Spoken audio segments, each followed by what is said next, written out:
Saya Gamayanti, biasanya dipanggil demikian, dari IPK Indonesia. Mudah-mudahan suara saya bisa terdengar ya, karena ini tadi saya sedang ada sedikit masalah dengan Bluetooth dan sebagainya. Bisa didengar Bapak? Baik. Bagus, Pak. Bagus. Ya, baik, terima kasih. Sesuai dengan permintaan panitia, saya akan menyampaikan sedikit tentang mispersepsi masyarakat terhadap petugas kesehatan, dalam hal ini tentunya terkait dengan COVID-19 dan bagaimana kita mengatasinya. Baik, mungkin saya terima kasih dibantu untuk slide dari panitia saja. Ya, slide berikutnya. Baik. Apakah bisa slide berikutnya atau saya diberi kesempatan untuk share sendiri slide saya? Monggo saja Bu Gamayanti, mana yang lebih nyaman untuk presentasinya. Sudah, sebentar. Ini, baik, sebentar. Iya, tadi, coba saya masukkan slide saya. Jadi hilang ya? Atau mungkin slide dari panitia saja, enggak apa-apa, mungkin akan jadi lebih tadi kayaknya sudah ada slide dari panitia.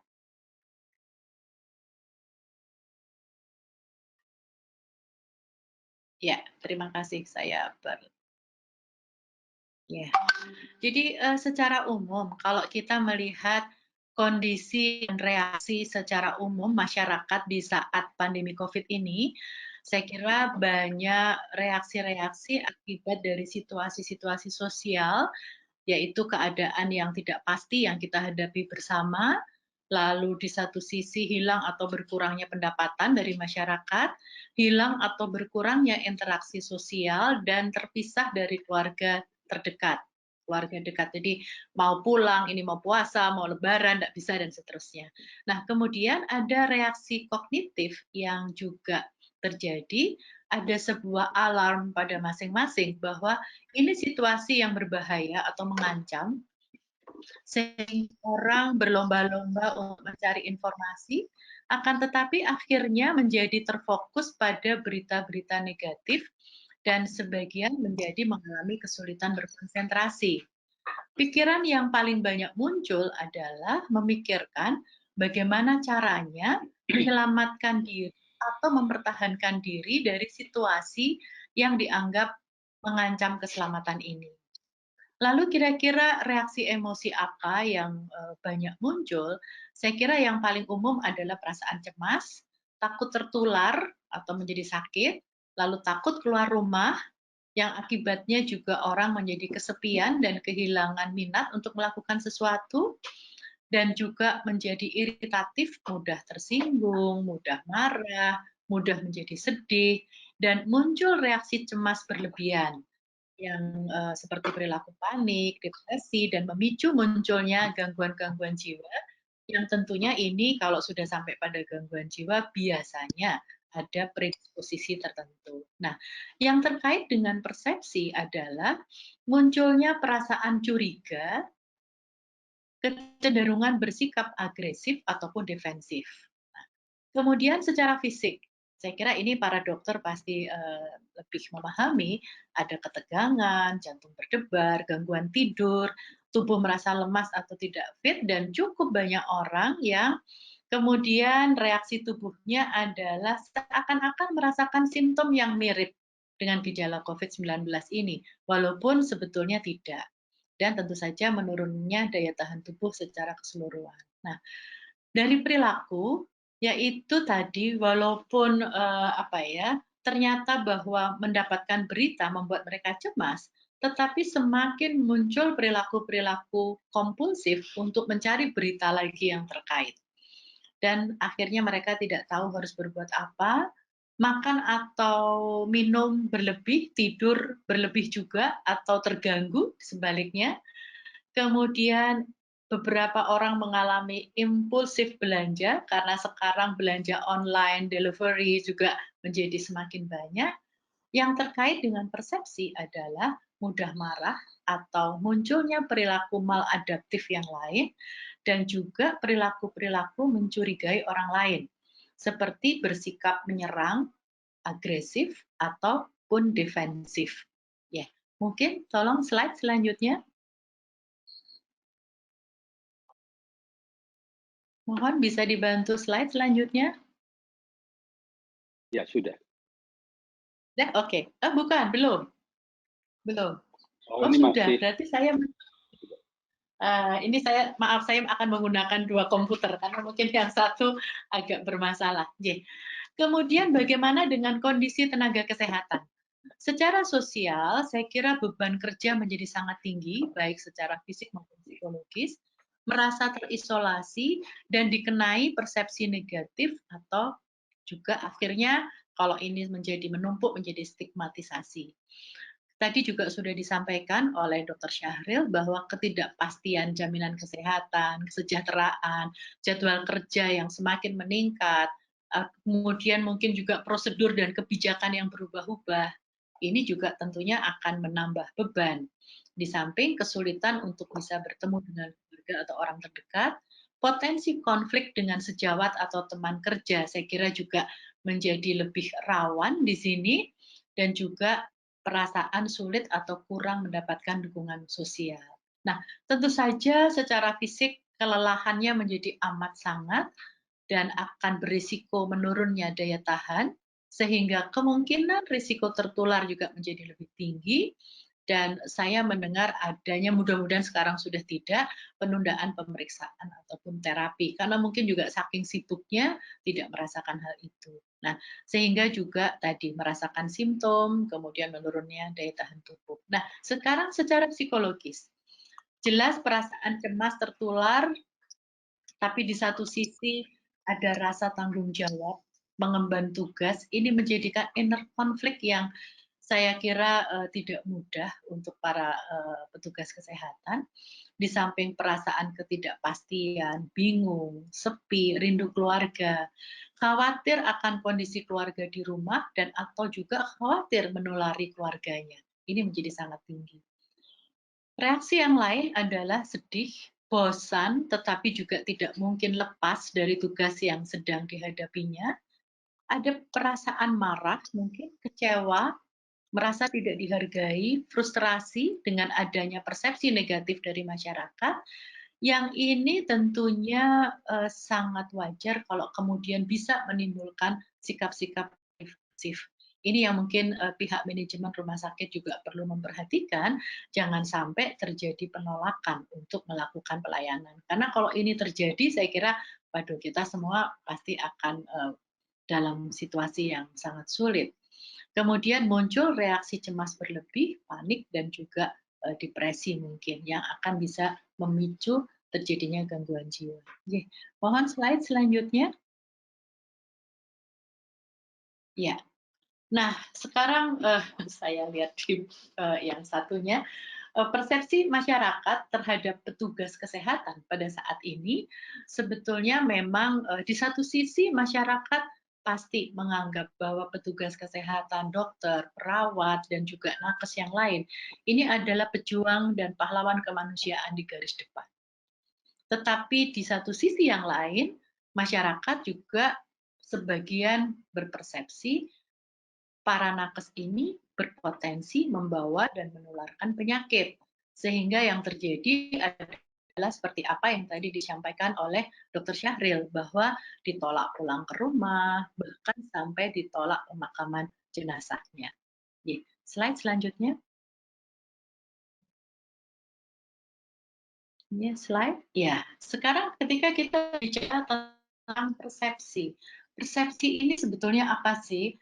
Persepsi ini adalah sebuah proses, mulai dari menerima, mengumpulkan, menginterpretasi, mengorganisasikan, serta memaknai suatu stimulus. Stimulus ini diterima dengan seluruh panca indera kita, pendengaran, penglihatan, pengecapan, penghidu, maupun juga perabaan. Semuanya secara komplit. Baik, kita akan melihat, coba pada slide selanjutnya. Nah, ini saya minta Ibu dan Bapak coba untuk memperhatikan, ini adalah gambar-gambar klasik yang biasanya digunakan untuk mengajarkan tentang persepsi. Pak Lutfi, itu gambar yang di tengah itu menurut Bapak gambar apa ya Pak Lutfi ya? Ada dua kemungkinan. Yang pertama, Oke. itu gambar seorang gadis, umur-umur ya 20-an, sedang menengok ke samping kanan. Yang kedua, Oke. seorang nenek sedang menundukkan kepala. Orang Baik, sudah matur cukup nuwun. usia, pakai kerudung. Iya, ini Lulus, Bapak ada, lulus nggak? ya, yang lain Pak, yang lain mungkin Pak. Yang di sebelah kiri, Pak, yang di yang sebelah kiri bebek, mungkin yang lain mau menjawab, ini bebek atau kelinci Pak kira-kira? Pak Saril dong, jangan saya lagi. Iya, tadi saya sudah Ayo Pak Pak Saril. Syahril. Atau Bapak boleh memilih gambar yang lain. Iya. Iya. Ini Moderator. ya. Apa Pak? Yang ditanyai Pak Moderator. Iya, kan saya moderator kan boleh menyerahkan pada pembicara.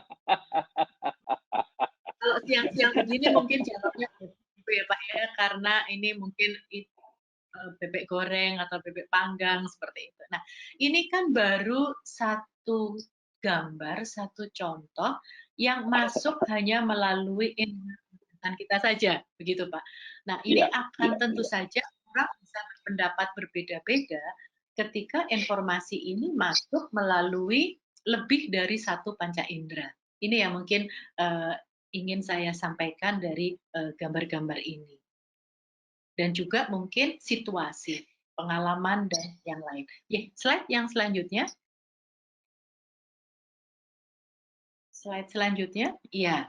Jadi kalau kita lihat bahwa sebetulnya persepsi ini dipengaruhi oleh latar belakang pribadi dari seseorang.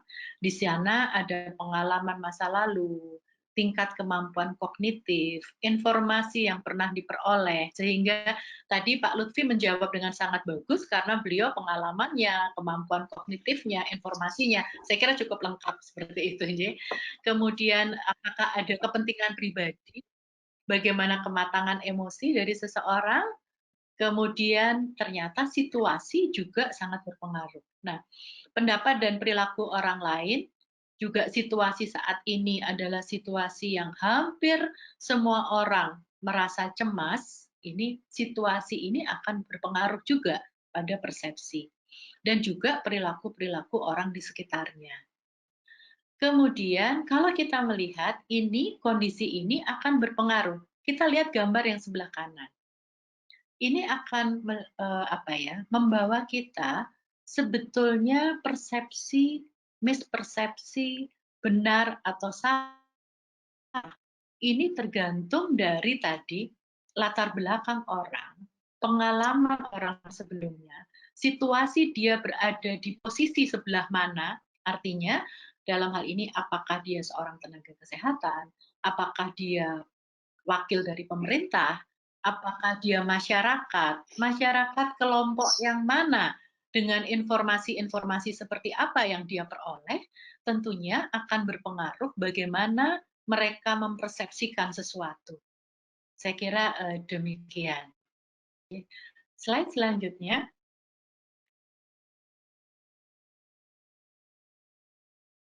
Mohon slide selanjutnya.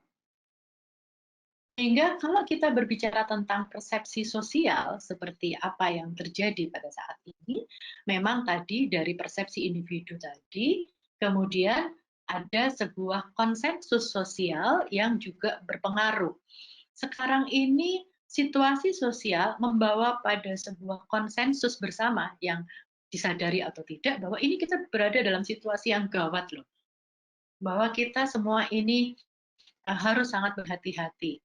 Kemudian konsistensi, berita seperti ini terus-menerus ada dan arahnya memang ya mengarah pada sebuah kondisi bahwa orang harus sangat siaga untuk mempertahankan atau melindungi dirinya. Nah, ini tanpa disadari menjadi mendorong adanya sebuah persepsi yang tidak tepat terhadap tenaga kesehatan untuk hal-hal yang terkait dengan bagaimana seseorang harus mempertahankan dirinya tadi, sehingga muncullah stigma. Stigma ini adalah atribut yang mendiskreditkan seseorang atau sekelompok orang. Dan tentu saja kondisi ini akan berpengaruh pada kondisi tenaga kesehatan secara khusus. Tadi kalau tadi tenaga kesehatan sendiri sudah lelah, kemudian diberi stigma, pasti reaksi-reaksi kecewa, marah, sedih itu akan muncul. Nah, ini saya kira sesuatu yang memang harus kita atasi bersama. Nah, kira-kira bagaimana kita mencoba untuk mengatasinya? Monggo mohon untuk slide selanjutnya. Waktunya tinggal 3 menit, Bu Gamayanti boleh? Saya coba percepat, mohon slide selanjutnya ini. Iya. Kayaknya masih slide. Ya. Terus slide berikutnya saja supaya jadi lebih cepat. Ya. Kita mungkin bisa melihat pada mental and psychosocial support yang memang sudah dicanangkan oleh WHO, dan ini kita bisa melihat step by step akan percepat. Monggo slide selanjutnya. Slide ya, kita mencoba melihat pada tahap yang pertama, pertimbangan sosial dalam pelayanan dan keamanan dasar, serta bagaimana kita memperkuat dukungan keluarga dan masyarakat. Untuk slide yang ini saya kira sudah, kita coba lihat bagaimana kita mencegah mispersepsi. Saya kira perlu ada informasi yang benar pada masyarakat, dan bahwa nakes telah dibekali cara untuk melindungi dirinya dan juga melindungi lingkungannya. Saya kira ini penting sekali. Dan apakah jenazah itu juga bisa menularkan? Saya kira ini tentu para dokter yang lebih paham. Saya kira informasi pada masyarakat sangat penting. Kemudian adanya saling informasi antara nakes dan masyarakat. Ini juga menjadi hal yang pokok. Kemudian juga cegah hoax, ini penting sekali. Dan fasilitasi untuk saling mendukung antar nakes, koordinasi lintas sektor, dan keterjangkauan informasi pada berbagai lapisan masyarakat. Ini yang saya kira juga sangat penting, Bapak dan Ibu sekalian, karena cukup banyak informasi yang menurut saya, oke, itu bisa diterima dan bisa dipahami oleh lingkungan menengah ke atas, baik secara pendidikan, status sosial. Bagaimana dengan saudara-saudara kita di daerah?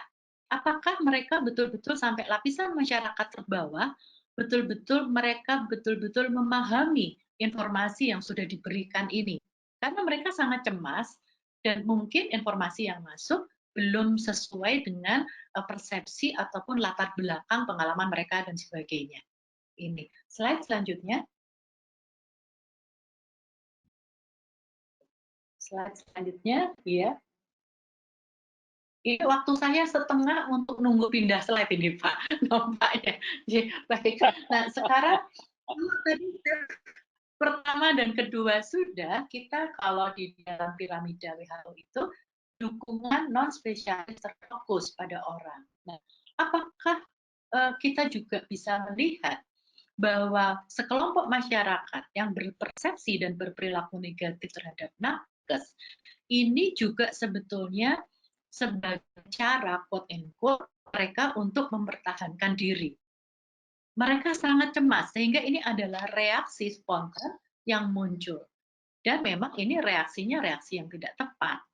Sehingga kita bisa memasukkan mereka pada kelompok orang yang memang membutuhkan pelayanan kesehatan mental. PFA ini adalah pertolongan pertama secara psikologis untuk mengurangi tekanan-tekanan akibat peristiwa traumatis atau kejadian luar biasa yang tadi bisa mengarahkan orang untuk bertindak maladaptif, sehingga dengan diberikannya psychological first aid ini diharapkan mereka bisa mengatasi situasi tersebut dan bisa bersikap menjadi lebih adaptif. Artinya mereka lebih bisa memahami dan kemudian melakukan hal-hal yang tepat, berpersepsi yang tepat terhadap nakes. Ya, slide selanjutnya. Mohon slide selanjutnya. Pindah Tolong slide panitia. aja 1 menit. Iya. Nah, ini reaksi mempertahankan diri, Pak. Ya, reaksi mempertahankan diri atau menyelamatkan diri itu memang ada 3, fight, flight, atau freeze. Nah, pada mereka yang melakukan mispersepsi atau melakukan stigmatisasi adalah mereka-mereka yang mungkin mengambil sikap atau fight tadi. Slide selanjutnya. Slide selanjutnya. Ya. Ya. Sehingga teman-teman atau masyarakat ini perlu dibantu untuk melakukan regulasi emosi. Sehingga perilaku maladaptif yang terjadi karena ketidakmampuannya di dalam regulasi emosi tersebut bisa dibantu. Karena ketika regulasi emosi itu tidak tepat, maka yang terjadi adalah ekspresi emosi yang tidak tepat pula dalam bentuk-bentuk perilaku yang tentunya juga tidak tepat atau maladaptif tadi. Ya, slide selanjutnya.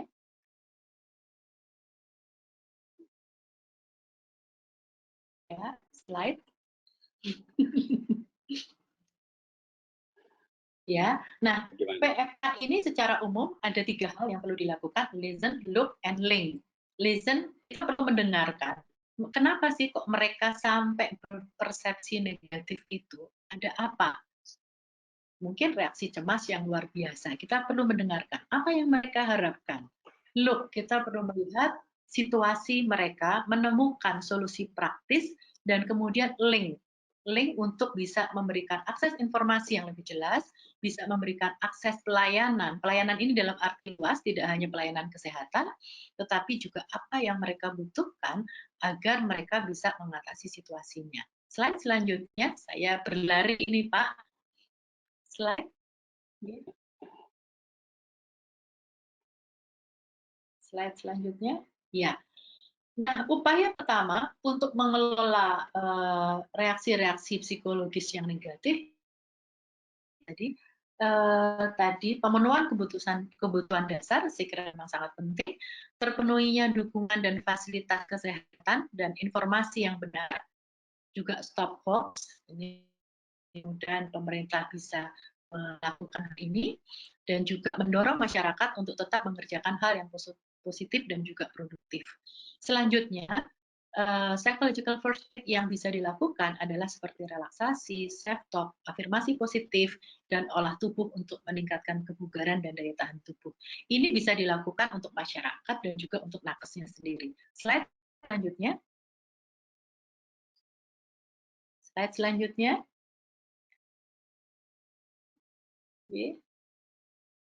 Ya. Nah, kalau tadi belum yang tadi sebentar. Kalau memang tadi belum bisa ditangani, maka memang ada rujukan ke penanganan spesialis, baik ke psikolog klinis ataupun ke psikiater.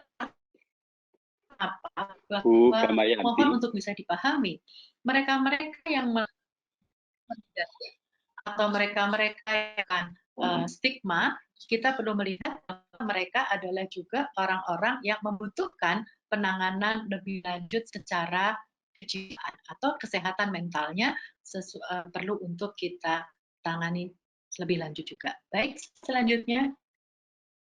Dengan bisa lebih slide selanjutnya.